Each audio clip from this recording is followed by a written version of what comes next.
Good evening, ladies and gentlemen, and welcome to the Get Out of Jail Free Radio Hour. I am your host and guide, Mr. Crispy, speaking to you through uncanny frequencies and sharing with you stories strange, fascinating, and terrifying. The views and opinions expressed on air are solely those of the speaker. The Get Out of Jail Free Radio Hour is an entertainment program, and any similarities to any person living or dead, or any place or events, are entirely coincidental. The Get Out of Jail Free Radio Hour was created except as indicated by Matt Henshaw. Listener discretion is advised. And now, take Mr. Crispy's moldering hand in yours, ignore that tacky fluid under my nails, and join me for the Get Out of Jail Free Radio Hour.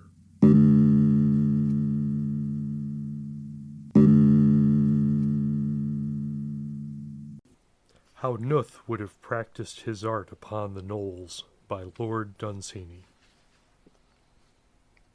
Despite the advertisements of rival firms, it is probable that every tradesman knows that nobody in business at the present time has a position equal to that of Mr. Nuth. To those outside the magic circle of business, his name is scarcely known. He does not need to advertise. He is consummate. He is superior even to modern competition, and whatever claims they boast, his rivals know it. His terms are moderate, so much cash down when the goods are delivered, so much in blackmail afterwards. He consults your convenience. His skill may be counted upon. I have seen a shadow on a windy night move more noisily than Nuth, for Nuth is a burglar by trade. Men have known to stay in country houses and to send a dealer afterwards to bargain for a price of tapestry that they saw there, some article of furniture, some picture. This is bad taste, but those whose culture is more elegant invariably send Nuth a night or two after their visit. He has a way with tapestry. You would scarcely notice that the edges had been cut. And often when I see some huge new house full of old furniture and portraits from other ages, I say to myself, these mouldering chairs, these full-length ancestors in carved mahogany are the produce of the incomparable Nuth. It may be urged against my use of the word incomparable that in the burglary business the name of Slith stands paramount and alone, and of this I am not ignorant. But Slith is a classic, and lived long ago and knew nothing at all of modern competition, besides which the surprising nature of his doom has possibly cast a glamour upon Slith that exaggerates in our eyes his undoubted merits. It must not be thought that I am a friend of Nuth's. On the contrary, such politics as I have are on the side of property, and he needs no words from me, for his position is almost unique in trade, being among the very few that do not need to advertise. At the time that my story begins, Nuth lived in a roomy house in Belgrave Square. In his inimitable way he had made friends with the caretaker. The place suited Nuth, and whenever anyone came to inspect it before purchase, the caretaker used to praise the house in the words that Nuth had suggested. If it wasn't for the drains, she would say, it's the finest house in London. And when they pounced on this remark and asked questions about the drains, she would answer them that the drains also were good, but not so good as the house. They did not see Nuth when they went over their rooms, but Nuth was there. Here, in a neat black dress on one spring morning, came an old woman whose bonnet was lined with red, asking for Mr. Nuth, and with her came her large and awkward son. Mrs. Eggins, the caretaker, glanced up the street, and then she let them in, and left them to wait in the drawing-room, amongst furniture all mysterious with sheets. For a long while they waited, and then there was a smell of pipe tobacco, and there was Nuth standing quite close to them. "Lord," said the old woman, whose bonnet was lined with red, "you did make me start." And then she saw by his eyes that that was not the way to speak to Mr. Nuth. And at last Nuth spoke, and very nervously the old woman explained that her son was a likely lad, and had been in business already, but wanted to better himself, and she wanted Mr. Nuth to teach him a livelihood. First of all, Nuth wanted to see a business reference, and when he was shown one from a jeweler with whom he happened to be hand in glove, the upshot of it was that he agreed to take young Tonka, for this was the surname of the likely lad, and to make him his apprentice. And the old woman, whose bonnet was lined with red, went back to her little cottage in the country, and every evening said to her old man, "Tonka, we must fasten the shutters of a night time, for Tommy's a burglar now." The details of the likely lad's apprenticeship I do not propose to give, for those that are in the business know these details already, and those that are in other businesses care only for their own, while men of leisure who have no trade at all would fail to appreciate the gradual degrees by which Tommy Tonka came first to cross bare boards covered with little obstacles in the dark, without making any sound, and then to go silently up creaky stairs, and then to open doors, and lastly to climb. Let it suffice that the business prospered greatly, while glowing reports of Tommy Tonka's progress were sent from time to time to the old woman whose bonnet was lined with red in the laborious handwriting of Nuth. Nuth had given up lessons in writing very early, for he seemed to have some prejudice against forgery, and therefore considered writing a waste of time. And then there came the transaction with Lord Castlenorman at his Surrey residence. Nuth selected a Saturday night, for it chanced that Saturday was observed as Sabbath in the family of Lord Castlenorman, and by 11 o'clock the whole house was quiet. 5 minutes before midnight, Tommy Tonka, instructed by Mr. Nuth, who waited outside, came away with one pocketful of rings and shirt studs. It was quite a light pocketful, but the jewelers in Paris could not match it without sending specially to Africa, so that Lord Castlenorman had to borrow bone shirt studs. Not even rumour whispered the name of Nuth. Were I to say that this turned his head, there are those to whom the assertion would give pain, for his associates hold that his astute judgment was unaffected by circumstance. I will say, therefore, that it spurred his genius to plan what no burglar had ever planned before. It was nothing less than to burgle the house of the Gnoles, and this that abstemious man unfolded to Tonka over a cup of tea. Had Tonka not been nearly insane with pride over the recent transaction, and had he not been blinded by a veneration for Nuth, he would have, but I cry over spilt milk. He expostulated respectfully. He said he would rather not go. He said it was not fair. He allowed himself to argue, and in the end one windy October morning, with a menace in the air, found him and Nuth drawing near to the dreadful wood.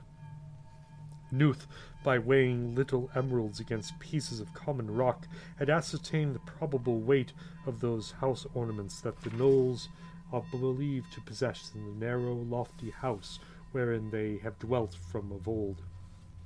They decided to steal 2 emeralds and to carry them between them on a cloak, but if they should be too heavy, one must be dropped at once.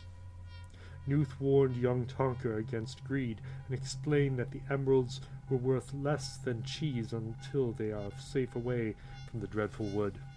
Everything had been planned, and they walked now in silence. No track led up to the sinister gloom of the trees, either of men or cattle.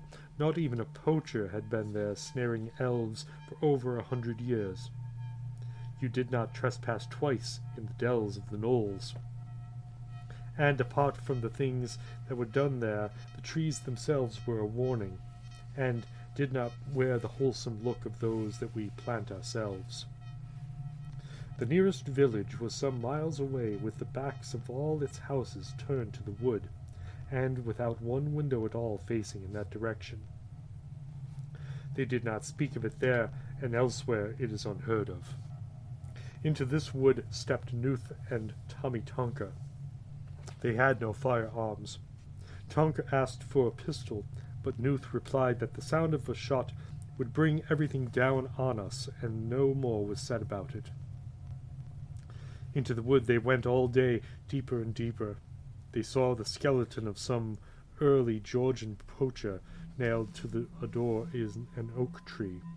Sometimes they saw a fairy scuttle away from them. Once Tonka stepped heavily on a hard, dry stick, after which they both lay still for 20 minutes.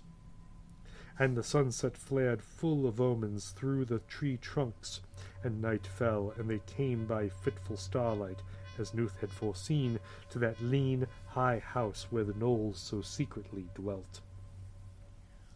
All was so silent by that unvalued house that the faded courage of Tonka flickered up, but to Nuth's experienced sense it seemed too silent, and all the while there was that look in the sky that was worse than a spoken doom, so that Nuth, as is often the case when men are in doubt, had leisure to fear the worst. Nevertheless, he did not abandon the business, but sent the likely lad with the instruments of his trade by means of the ladder to the old green casement.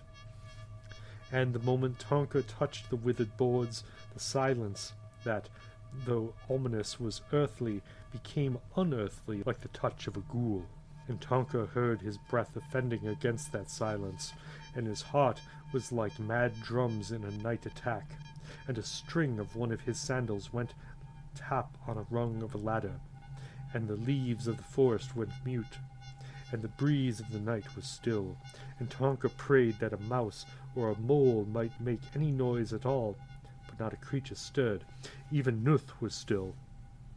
And then and there, while yet he was undiscovered, the likely lad made up his mind, as he should have done long before, to leave those colossal emeralds where they were, and have nothing further to do with the lean, high house of the Gnoles, but to quit this sinister wood in the nick of time and retire from business at once and buy a place in the country. Then he descended softly and beckoned to Nuth.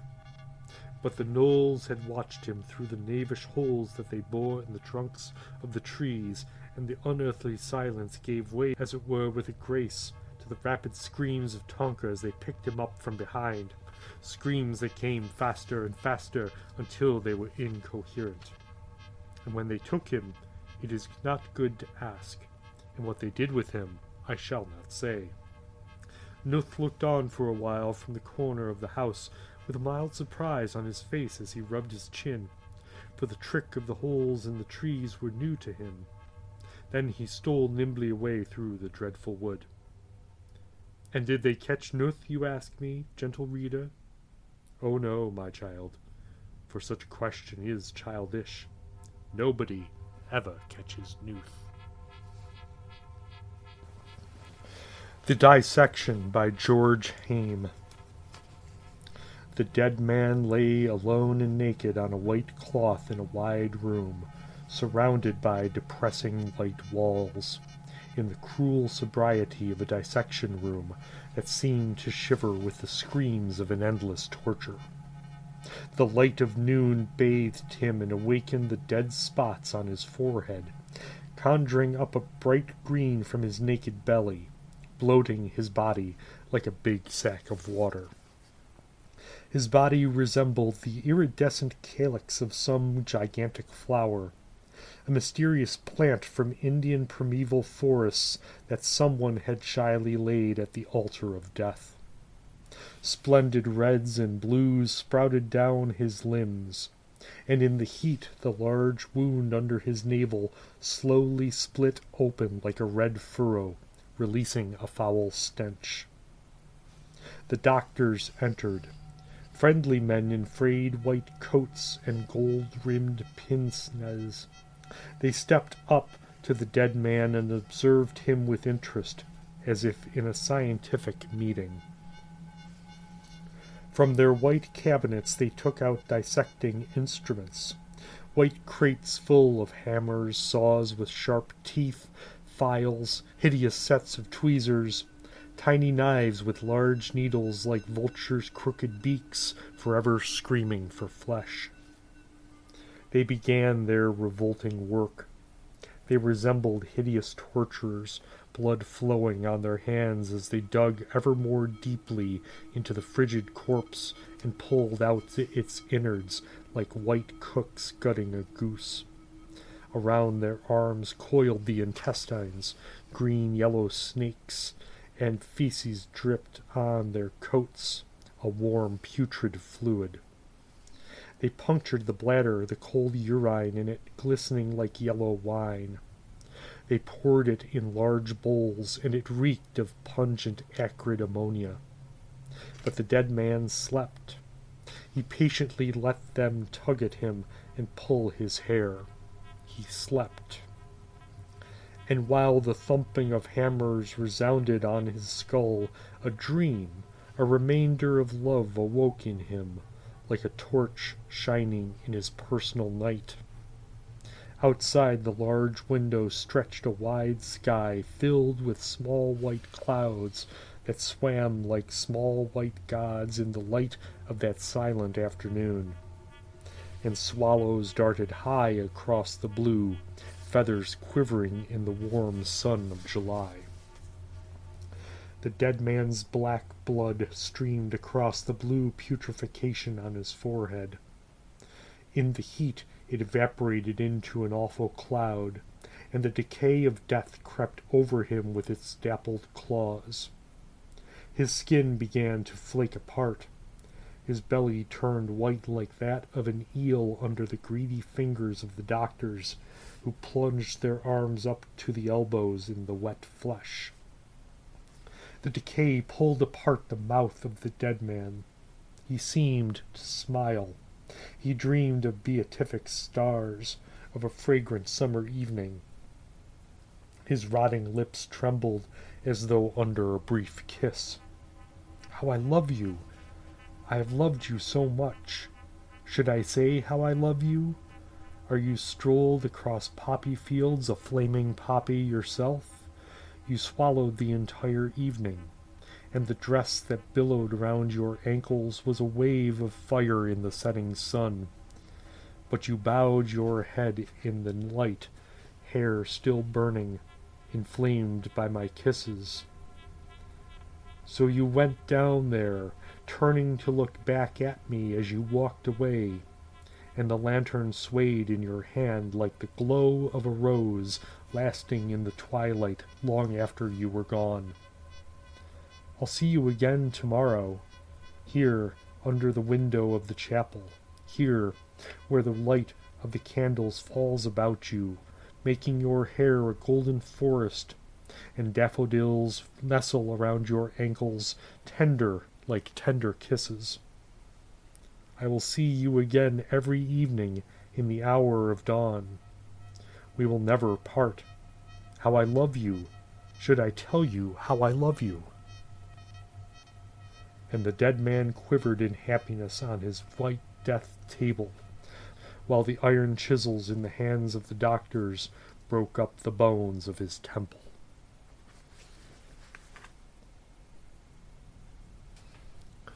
The Vegetable Man by Luigi Ugolini.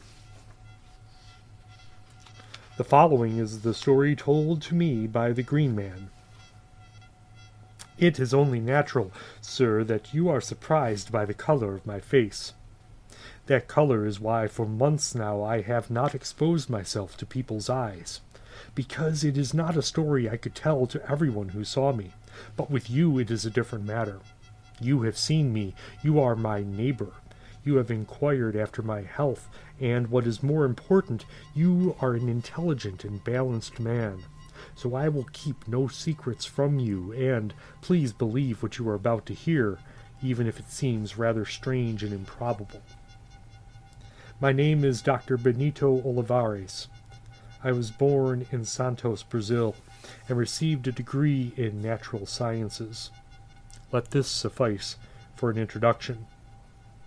Later I will tell you the reason why I left my native country and am here in Italy. But it is not my private adventures that would interest you, even if I wished to recount them. You asked about my health, so I will tell you without hesitation about the origin of my illness. I told you that I am Brazilian, and I imagine that you already know the reputation of my country. A vast region, larger than Europe, almost half of it as yet unexplored. What do we know about the impenetrable Amazon, or the mysterious Mato Grosso? Our ignorance about this wonderfully fertile and seductive land ignited in me the desire to discover its mysteries. With the ardor of a young pioneer and the zeal of a scientist, science being a matter of faith and martyrdom, I penetrated the virgin forests, discovering the remote sources of some of our magnificent rivers, measuring myself against death in that poisonous climate, risking the horrible bites of the deadly snakes that live in the mysterious jungle shadows. I wrung countless secrets out of that vegetable environment that knows no bounds, that rises to the highest glory of free and lush flora, seeming almost to declare its domination over the fertile land, as if jealously guarding its most beautiful and hidden mysteries, wanting to revenge itself on any intruder.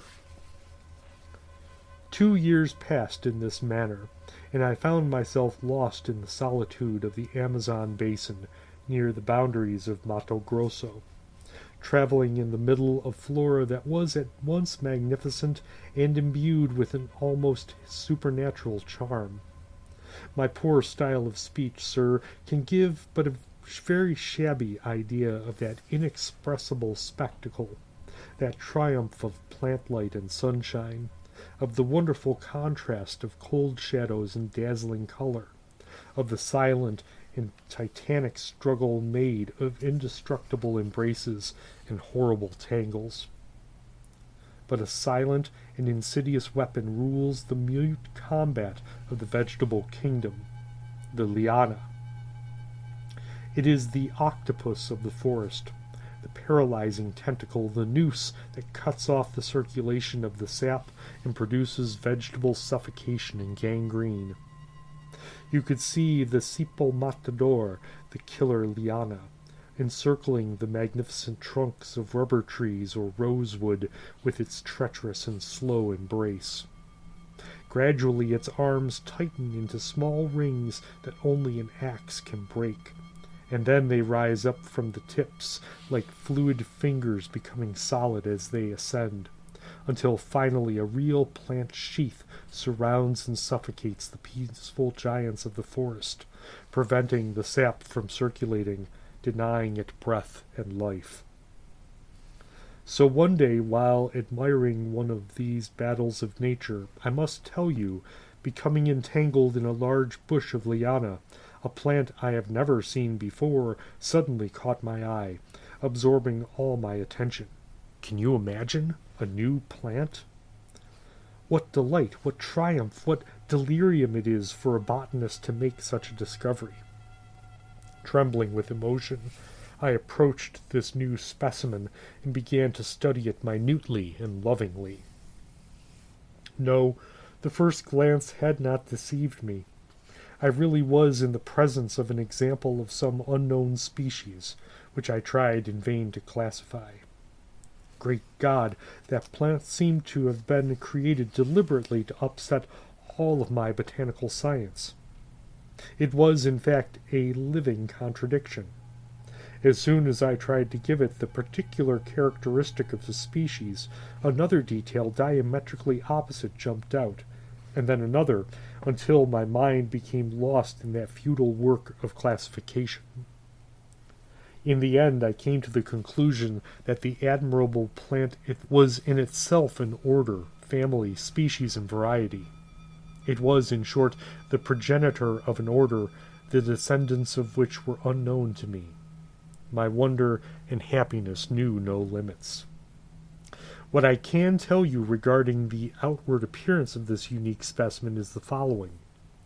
It was a shrub as tall as a normal man, with palmate leaves that were thick and fleshy.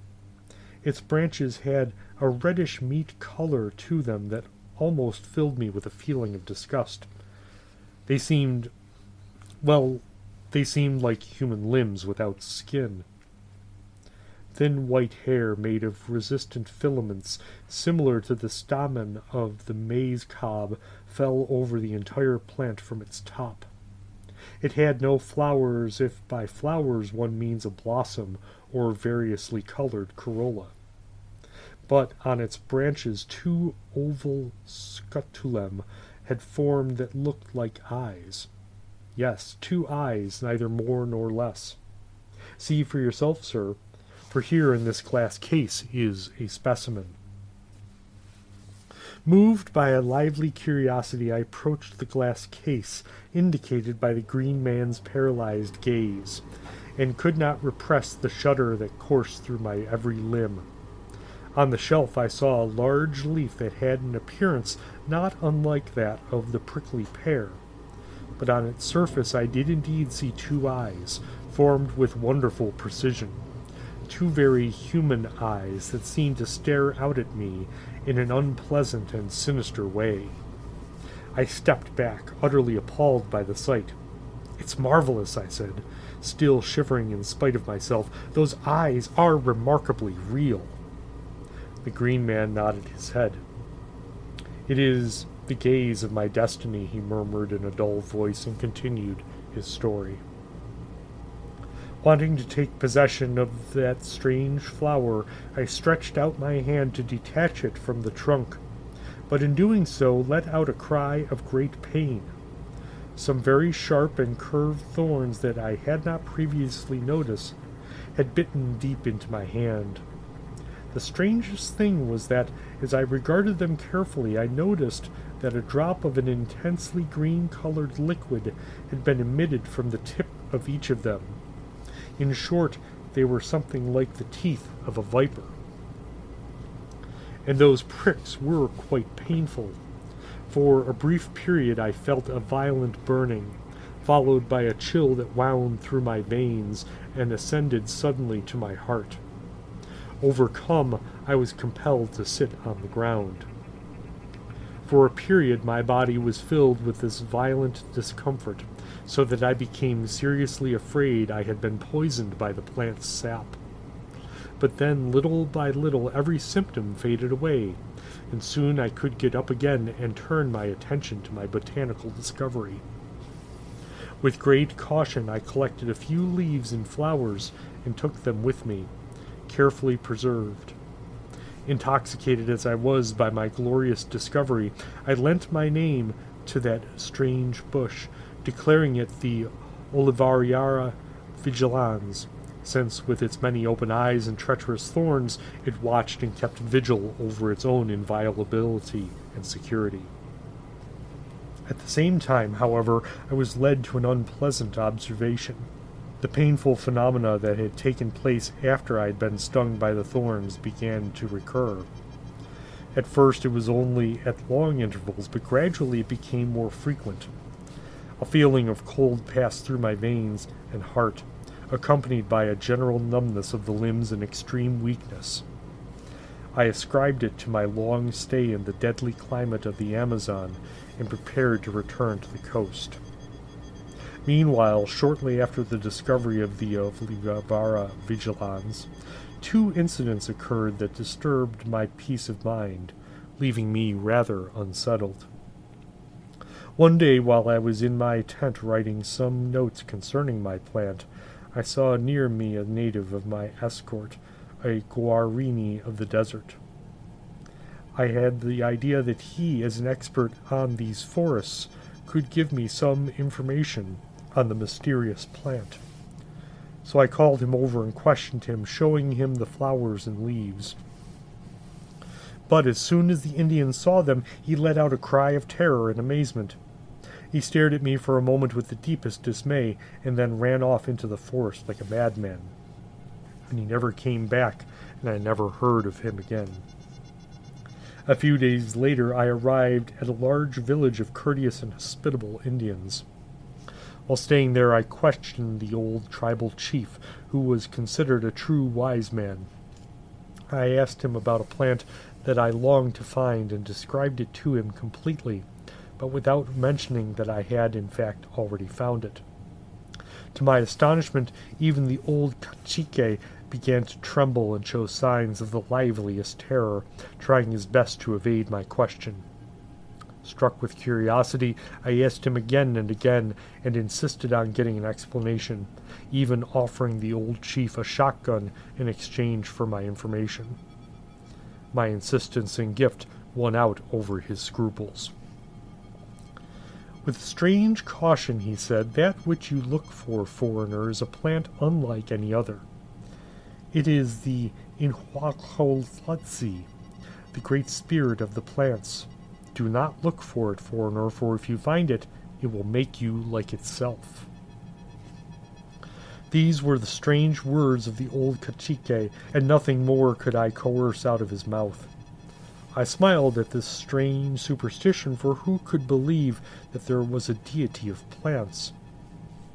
I returned to Santos and revealed the specimen I had discovered to the scientific world, resulting in a great deal of furor and discussion.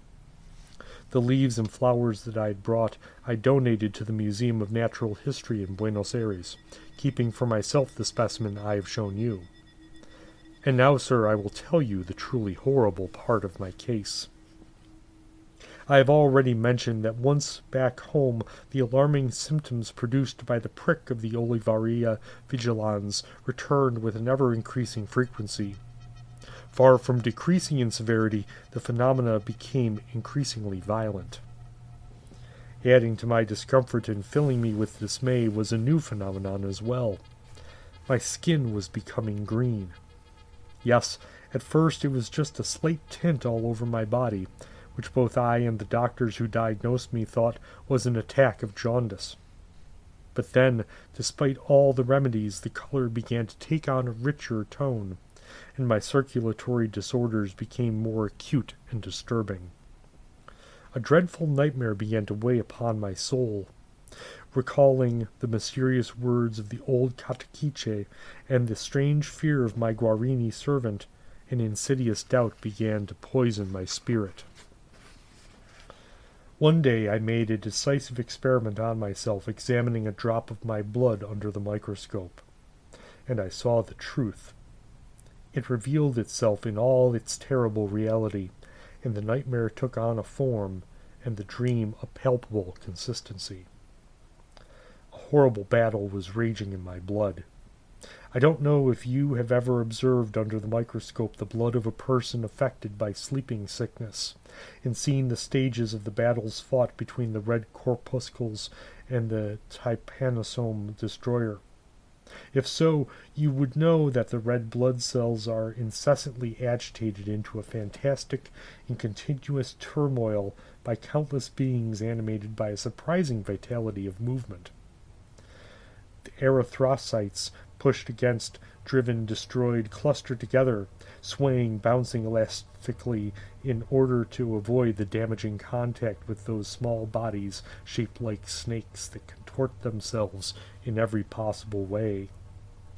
Then, in the following weeks, you would observe the vital red corpuscles drastically diminish in number, while their implacable enemies dramatically increase and begin to dance, intoxicated by destruction. A similar spectacle presented itself to me in a drop of my own blood. It was not, however, deadly trypanosomes that were warring against my blood cells, but rather numerous other foreign cells of an intensely green color, which were rapidly moving against them, overpowering and destroying them.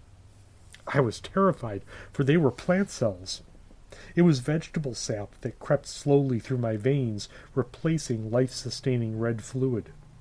The doctors to whom I submitted the extraordinary question had to shrug their shoulders and declare themselves incompetent when faced with a phenomenon that evaded both their knowledge and science. I told them what had happened, describing my fears and the strange words I had heard from the mouth of the cacique.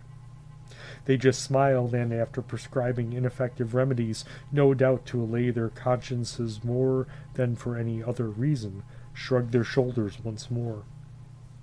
Believe me, I felt that my body was being transformed, that I was no longer myself, that my blood was not my own, that I was going to meet a grim fate from which every thought turned away in disgust. So I fled my country, trying a change of climate, as all sick people do when they have one foot in the grave. I tried alternately very cold climates and equatorial climes, until a few months ago I came to your wonderful Italian soil. The doctor paused thoughtfully, lowering his head. I am leaving tomorrow, sir, he added after a moment. I will end my existence in my own country, which will have to hold the remains of a man who, on that great day, will no longer be a man. You seem surprised, but you are still ignorant of the most terrible part of my awful existence. But tell me, would you like to know everything? Do you feel strong and fearless enough to endure the sight of something truly terrible? Well then, now you shall know, sir. You see me motionless in this chair, my legs inert, and hands enveloped in these silk gloves. You believe that I am paralyzed, is that not so? Now I will show you my hands, and you will understand. My other limbs are similar to these, or soon will be. Now you will see, sir, so be strong. He asked me to ring an electric buzzer on the wall. I did so, and immediately a devoted servant, one of the doctor's fellow countrymen, appeared and went to stand next to his chair. The doctor looked at him. "Take off my gloves, Alonso," he said in Spanish, in a low voice. And then, good God, what a sight met my eyes, which became dilated with horror. No, it must have been an hallucination. I could not believe my senses. After the gloves had been removed, the hands of the paralytic appeared. Hands? No, it was not hands that I saw, no. They were leaves, meaty leaves, similar to those of a prickly pear, 2 large green leaves attached to repulsive-looking trunks like human arms without skin. And horrifying vision, on those 2 short, formless, fleshy masses sat the same sinister and terrible eyes that I had seen on the leaf enclosed in the glass case. I let out a terrible cry and fled hastily. The Mystery of the Semi-Detached by E. Nesbit. He was waiting for her. He had been waiting an hour and a half in a dusty suburban lane, with a row of big elms on one side and some eligible building sites on the other, and far away to the southwest the twinkling yellow lights of the Crystal Palace. It was not quite like a country lane, for it had a pavement and lamp-posts, but it was not a bad place for a meeting all the same. And farther up towards the cemetery it was really quite rural, and almost pretty, especially in twilight. But twilight had long deepened into night, and still he waited. He loved her, and he was engaged to be married to her with the complete disapproval of every reasonable person who had been consulted. And this half-clandestine meeting was tonight to take the place of the grudgingly sanctioned weekly interview, because a certain rich uncle was visiting at her house, and her mother was not the woman to acknowledge to a moneyed uncle, who might go off any day, a match so deeply ineligible as hers with him. So he waited for her, and the chill of an unusually severe May evening entered into his bones. The policeman passed him with but a surly response to his good night. The bicyclists went by him like gray ghosts with foghorns, and it was nearly 10 o'clock, and she had not come. He shrugged his shoulders and turned towards his lodgings. His road led him by her home, desirable, commodious, semi-detached, and he walked slowly as he neared it. She might even now be coming out, but she was not. There was no sign of movement about the house, no sign of life, no lights even in the windows, and her people were not early people. He paused by the gate, wondering. Then he noticed that the front door was open, wide open, and the street lamp shone a little way into the dark hall. There was something about all this that did not please him, that scared him a little indeed. The house had a gloomy and deserted air. It was obviously impossible that it harbored a rich uncle. The old man must have left early, in which case... He walked up the path of patent glazed tiles and listened. No sign of life. He passed into the hall. There was no light anywhere. Where was everybody, and why was the front door open? There was no one in the drawing room, the dining room, and the study, 9 feet by 7, were equally blank. Everyone was out, evidently. But the unpleasant sense that he was perhaps not the first casual visitor to walk through that open door impelled him to look through the house before he went away and closed it after him. And at the door of the first bedroom he came to, he struck a wax match, as he had done in the sitting rooms. Even as he did so, he felt that he was not alone, and he was prepared to see something, but for what he saw he was not prepared. For what he saw lay on the bed in a white loose gown, and it was his sweetheart, and its throat was cut from ear to ear. He doesn't know what happened then, nor how he got downstairs and into the street, but he got out somehow, and the policeman found him in a fit under the lamp-post at the corner of the street. He couldn't speak when they picked him up, and he passed the night in the police cells because the policeman had seen plenty of drunken men before, but never one in a fit. The next morning he was better, though still very white and shaky. But the tale he told the magistrate was convincing, and they sent a couple of constables with him to her house. There was no crowd about it as he had fancied there would be, and the blinds were not drawn. As he stood dazed in front of the door, it opened, and she came out. He held on to the doorpost for support. "She's all right, you see," said the constable, who had found him under the lamp. "I told you you was drunk, but you would know best." When he was alone with her, he told her, not all, for that would not bear telling, but how he had come into the commodious semi-detached, and how he had found the door open and the lights out, and that he had been into that long back room facing the stairs, and had seen something, in even trying to hint at which he turned sick and broke down, and had to have brandy given him. "But, my dearest," she said, "I dare say the house was dark, for we were all at the Crystal Palace with my uncle, and no doubt the door was open, for the maids will run out if they're left.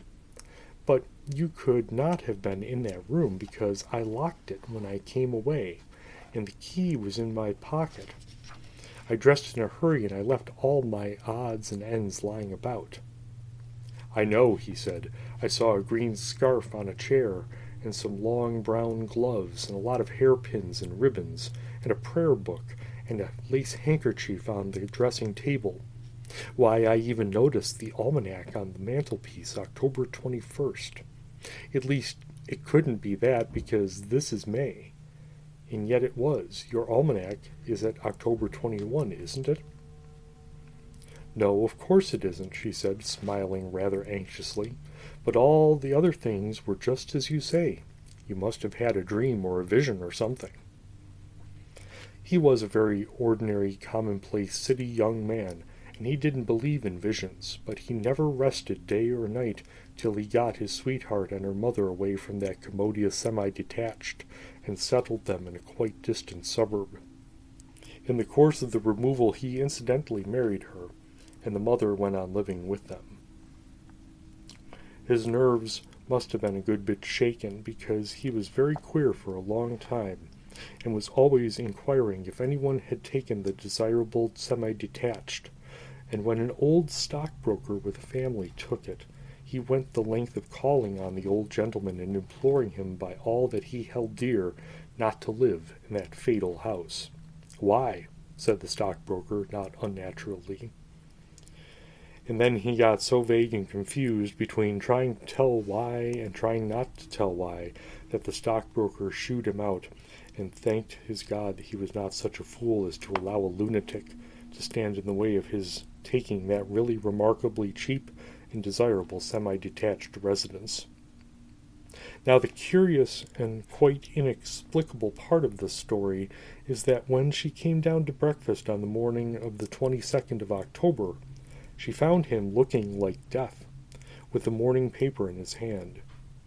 He caught hers. He couldn't speak and pointed to the paper. And there she read that on the night of the 21st a young lady, the stockbroker's daughter, had been found, with her throat cut from ear to ear, on the bed in the long back bedroom facing the stairs of that desirable semi-detached.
upon me with her lotus root face, wearing robes of ocean blue.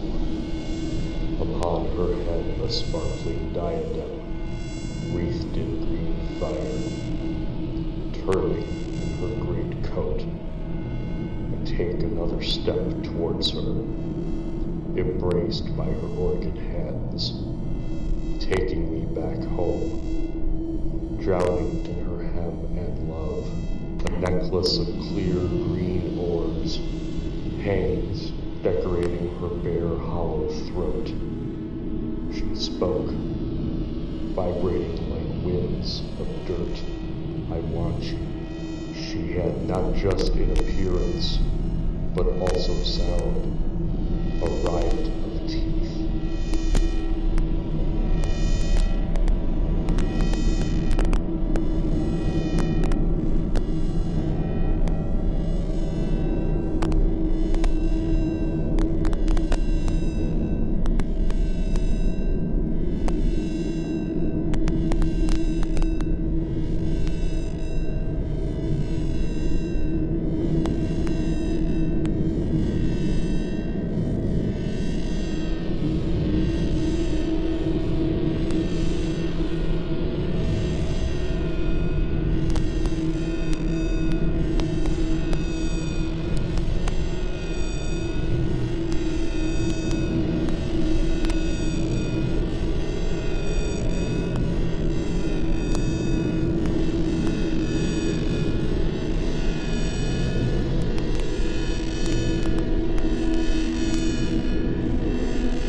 And now I bid you a restless night. May you cower in the corner until morning's light. And in the harsh daylight you will see no one really gets out of jail free. Thank you for listening to the Get Out of Jail Free Radio Hour. The Get Out of Jail Free Radio Hour was written, produced, edited, and uploaded by Matt Henshaw, except as indicated.